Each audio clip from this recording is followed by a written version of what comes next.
Martial spirit के episode 65 के साथ हाजिर हूँ। तो अभी चलिए एक्सप्लेनेशन शुरू करते हैं।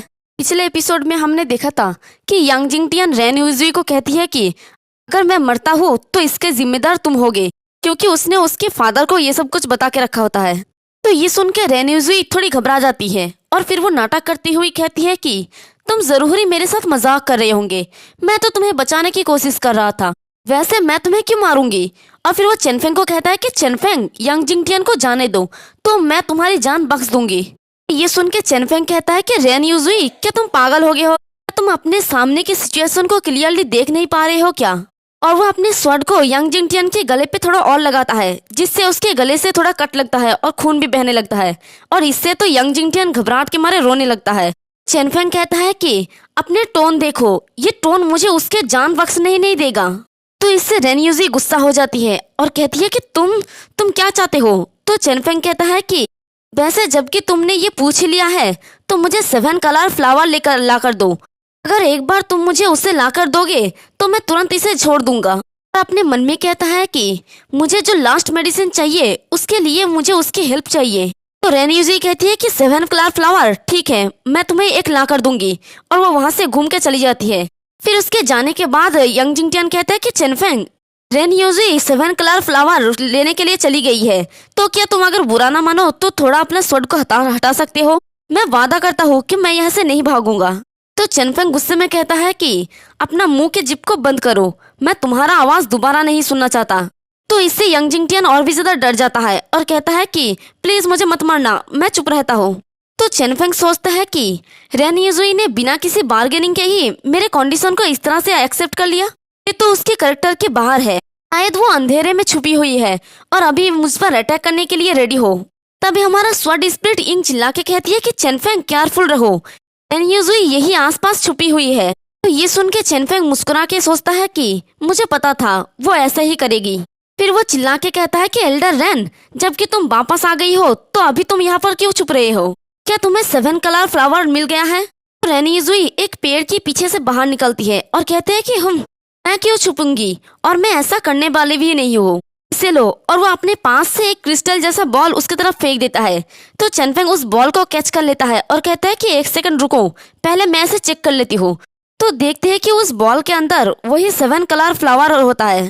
तो चेनफेंग की चेक करने वाली बात सुनकर रेन युजुई गुस्से में कहती है कि तुम लिटिल बास्टर्ड, तुम मुझे ह्यूमिलेटिंग कर रहे हो? तुम्हें लगता है कि मैं इस तरह की डर्टी ट्रिक्स खेलूंगा? तो चेनफेंग उस बॉल को अपने पास रखते हुए कहता है कि अपने शब्दों को बचा के बोलो, हम दोनों ही जानते हैं कि तुम कैसी हो और ये असली है, तुम तो काफी अच्छी हो, इसे ढूंढने में तुम्हें सिर्फ 15 मिनट ही लगे। रेन युजुई कहती है कि तो अब क्या तुम यांग जिंगटियन को जाने दे सकते हो? तो चेनफेंग कहता है कि सॉरी, मैं इसे अभी जाने नहीं दे सकता। तो इससे तो रेन युजुई बहुत ज्यादा गुस्सा हो जाती है और चिल्ला के कहती है कि तुम बास्टर्ड, तुम मुझे बेवकूफ बना रहे हो। चेनफेंग कहता है कि अगर मैंने उसे अभी जाने दिया तो मुझे डर है कि तुम तुरंत मुझ पर अटैक शुरू कर दोगे, इसलिए फालतू के परेशानियों से बचने के लिए अब हम सेट में वापस जब पहुंचेंगे तभी मैं उसे जाने दूंगा। फिर रेन युजुई गुस्से में कहती है कि तुम, और फिर वहां से जाती हुई कहती है कि ठीक है चलो चलते हैं। और अपने मन में कहती है कि डैम, ये लिटिल बास्टर्ड, वो न सिर्फ उसकी स्ट्रेंथ तेजी से बढ़ी है बल्कि वो और भी ज्यादा चालाक हो गया है। मुझे जल्द से जल्द उसे मारने की मौका ढूंढना होगा। और चेनफेंग भी यांग जिंगटियन को आगे करते हुए कहता है कि तो फिर चलो मेरे हॉस्टेज। और वो भी रेन युजुई की तरफ देख के अपने मन में कहता है कि बस एक बार ये ठीक हो जाए, मैं एक दिन यांग जिंगटियन और इस रेन युजुई को जरूर ही निपटाऊंगा। फिर हमें क्यानियोन सेक्ट का एंट्रेंस का सीन दिखाया जाता है। वहां पर पहुंचने के बाद रेन युजुई थोड़ी चिढ़ती हुई कहती है कि हम वापस आ गए हैं, क्या अब तुम उसे जाने दे सकते हो? तुम्हारे लिए यही अच्छा होगा कि तुम अपना वादा रखो और मुझे प्रोवोक करने की कोशिश मत करना। तो चेनफेंग उसे छोड़ देता है और कहता है कि चिंता मत करो, मैं तुम्हारे जैसा नहीं हूँ, मैं चेनफेंग हूँ और मैं अपना बात रखूंगा। तो यांग जिंगटियन को कहता है कि यांग जिंगटियन, अब तुम फ्री हो, जाओ जल्दी से जाके एल्डर रेन को थैंक्स कहो। और फ्री होके यांग जिंगटियन को तो एक अलग ही खुशी मिलता है और कहता है कि मैं सरवाइव कर गया, मैं बच गया। और चेनफेंग कहता है कि बाय द वे, मेरे लिए 7 कलर फ्लावर ले आने के लिए शुक्रिया तुम्हारा एल्डर रेन। और एल्डर रेन तो गुस्से में कहती है कि तुम बास्टर्ड, किसी ने भी मुझे इस तरह से धमकी देने की हिम्मत नहीं की, बेहतर होगा कि तुम हर समय अपने पीठ पर नजर रखो, नहीं तो मैं एक दिन तुम्हें बहुत ही मिसेरेबल मौत दूंगी। कहते हैं ना कि कुत्ते की पूंछ कभी भी सीधा नहीं होता है, इधर यंग जिंगटियन का भी सेम हाल है। वो जाते हुए भी चेनफेंग को कहता है कि चेनफेंग, तुम ये मत समझना कि तुमने मुझे पूरी तरह से हरा दिया है। 1 महीने के बाद मैच है और मैं उस मैच में तुम्हें सारा शर्मिंदगी वापस दूंगा। तो उन दोनों की ही धमकी सुन के चेनफेंग कहता है कि ओह, तुम लोग तो सच में बड़ी बड़ी बातें पसंद करते हो। तो फिर ठीक है, मैं तुम्हारा चैलेंज एक्सेप्ट करता हूँ। अगर तुम चाहो तो मुझे किसी भी समय चैलेंज कर सकते हो। वो दोनों ही वहां से चला जाता है। तो चेनफेंग उन्हें कहता है कि सी यू गाइस, और फिर वो खुश होकर कहता है कि फाइनली मुझे मेरी जरूरत के सारे मेडिसिन मिल गया है। अब एल्डर जू की तरफ जाने की टाइम है, मैं आ रही हूँ यूएर। और वो हवा की तेजी से वहां से दौड़ के भाग के जाता है। फिर हमें सिस्टर हान के रेसिडेंस का सीन दिखाई जाता है। वहाँ पर सिस्टर हान की बॉडी बहुत ज्यादा बुरी हालत में होती है और वो काफी ज्यादा कांप रही होती है। और इधर एल्डर जू परेशानी के मारे कभी इधर तो कभी उधर चल रहा होता है और कहता है कि सब कुछ टाइम से बाहर क्यों हो रहा है। उसकी सेल्फ डिफेंस सिस्टम अभी से एक्टिवेट हो चुका है। अगर एक बार ये पूरी तरह से एक्टिवेट हो गया तो मैं इसे कुछ भी नहीं कर सकता। चेनफेंग प्लीज जल्दी से सारे मेडिसिन लेके आ जाओ, ये लड़की इसे और ज्यादा होल्ड करके नहीं रख सकती। तभी सिस्टर हान के मुंह से खून निकलने लगती है। ये देख के एल्डर जू और भी ज्यादा परेशान हो जाता है और कहता है कि ओ नो, ये तो स्टार्ट हो गया। और वो अपने पावर से उसकी फोरहेड पर अपनी दोनों उंगली को रखता है और कहता है कि मुझे पहले इसकी मेंटल कंडीशन को स्टेबलाइज करने की जरूरत है, मुझे पहले इसे रोकने की जरूरत है। और वो अपने एक टेक्निक का यूज करता है।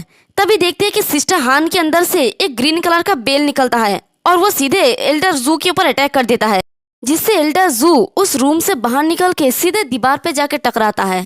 इससे उन्हें थोड़ा ब्लीडिंग भी होता है। तो वो सोचते हैं कि लानत है, मुझे उम्मीद नहीं था कि इसका सेल्फ डिफेंस और इसका कॉन्स्टिट्यूशन इतना ज्यादा स्ट्रांग होगा। मैं तो उसे रेस्क्यू करने की कोशिश कर रहा था, लेकिन उसने तो मुझे अपना दुश्मन समझी।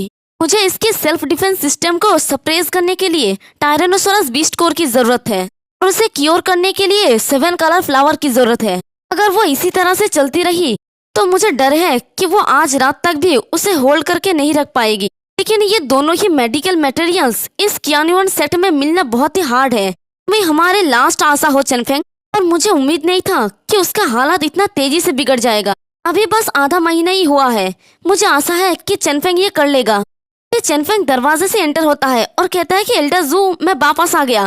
तभी वो एल्डर जू को इस तरह से जख्मी हालत में देखकर परेशान होकर पूछता है कि एल्डर जू, क्या हुआ, क्या आपके ऊपर किसी ने अटैक कर दिया? तो एल्डर जू कहता है कि नहीं, मैं ठीक हूँ, बात बस इतनी है कि यूएर की हालत बहुत ही तेजी से खराब हो रही है। तो ये सुन के चेनफेंग कहता है कि क्या कि हालात खराब होती जा रही है? तो एल्डर जू कहता है कि हाँ, अब तो बस टायरेनोसोरस बीस्ट कोर और 7 कलर फ्लावर ही उसे बचा सकती है। और मुझे पता है कि उन दोनों को मिलना बहुत ही ज्यादा हार्ड है, वरना तुम इतने जल्दी वापस नहीं आते। लेकिन तभी चेनफेंग अपने पास से उसी बॉल को बाहर निकलता है और कहता है कि एल्डर जू, मुझे वो दोनों चीजें मिल गई है। लेकिन एल्डर जू तो अपने ही ध्यान में मगन होते हैं।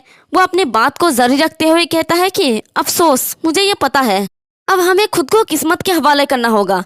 लेकिन तभी उसे चेनफेंग की बात समझ आता है और वो हैरानी से चिल्ला के कहता है कि रुको, क्या तुम्हें वो दोनों ही मिल गया? चेनफेंग उन्हें वो बॉल देते हुए कहता है कि हाँ, आप इन दोनों को जरा देखें।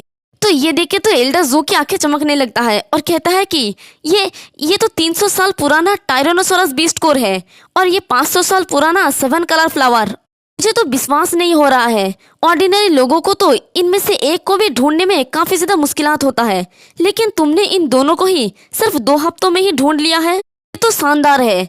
चेनफेंग कहता है कि एल्डर जू, चले इस एलिक्सर को रिफाइन करते हैं, हमारे पास ज्यादा टाइम नहीं बचा।